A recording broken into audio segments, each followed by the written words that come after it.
नहमदहु व नुसल्ली अला रसूलिहिल करीम बिस्मिल्लाहिर्रहमानिर्रहीम। अस्सलाम वालेकुम रहमतुल्लाहि व बरकातहू। मैं राय मोहम्मद हयात सऊदी मक्का मुकरमा से। अज़ीज़ दोस्तों, ये 2-3 दिन पहले गाड़ी का एक्सीडेंट हुआ है। अल्हम्दुलिल्लाह ऐसा कोई नुकसान नहीं हुआ। तो गाड़ी का थोड़ा नुकसान हुआ है, तो आज हम इसका ऑयल फ़िल्टर चेंज कराने के लिए आए हैं और इसके बाद वर्कशॉप जा रहे हैं। तो उम्मीद है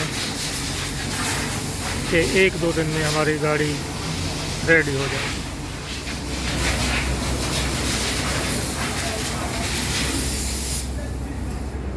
इस वक्त हम एक पेंचरी पे मौजूद हैं मक्का मुकरमा में। तो